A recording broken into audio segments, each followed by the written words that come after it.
বন্ধুসকল, আপোনালোকক আজি এটা নতুন ভিডিঅ'লৈ স্বাগতম জনাইছোঁ। আজি মই আপোনালোকক বিশেষকৈ গৰুৰ এক বেমাৰৰ বিষয়ে দিহা দিবলৈ ওলাইছোঁ।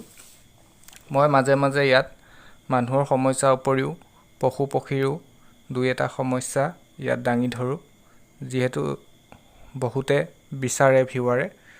আজি মই গৰুৰ এটা বেমাৰৰ ওপৰত এই ভিডিঅ'টো বনাইছোঁ। বন্ধুসকল, গৰুৰ হাগনি যিবোৰ পনীয়া পনীয়া হাগে, তেনেকুৱা যদি গৰুৰ প্ৰব্লেম হয়, গৰুজনী শুকাই খিনাই যায় আৰু এটা সময়ত বহুত দুৰ্বল হৈ পৰে। আচলতে তেনেকুৱা হয় কিয়, এই গৰম দিনত যদি দূষিত পানী খায় আৰু যদি খোৱা বোৱাৰ পৰিমাণটো বেছি হয় বা কেতিয়াবা নাখাবলগীয়া ঘাঁহ বন খাই দিয়ে, তেতিয়াও হয়। সেইকাৰণে এনেকুৱা হ'লে প্ৰথমে গৰুক খেৰ যথেষ্ট পৰিমাণে খাবলৈ দিব লাগে। খেৰ খোৱাৰ উপৰিও মই আজি এটা ভাল আপোনালোকক উপায় দিম, সেইটো আপোনালোকে গ্ৰহণ কৰক।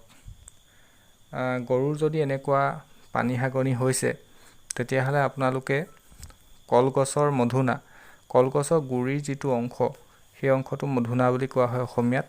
সেই কলগছৰ গুৰি অংশটো উলিয়াই আনি তাক যদি আপোনালোকে সিজাই পেলাই, অলপ পানী লৈ তাত সিজাই পেলাই অকণমান নিমখ দি গৰুজনীক যদি খাবলৈ দিয়ে, তেতিয়া গৰুজনীৰ এই ৰোগটো অতি সোনকালে ভাল হ'ব। ইয়াৰ উপৰিও আপুনি গৰুজনীক ঠাণ্ডা দিন যদি হয়, তেতিয়া আপুনি সেক দিয়ক আৰু পিঠিত মিঠাতেল ঘঁহি দিব। এনেকুৱা কামখিনিও লগতে কৰি যাওক, তেতিয়া গৰুজনীয়ে অতি সোনকালে সুস্থ হৈ উঠিব আৰু দুৰ্বলতাটো একেবাৰে কমি আহিব। বন্ধুসকল, আশা কৰোঁ আজি আপোনালোক লাভৱান হ'ব, এই সমস্যাটো সমাধান হ'ব। আজিলৈ আহিছোঁ, ধন্যবাদ।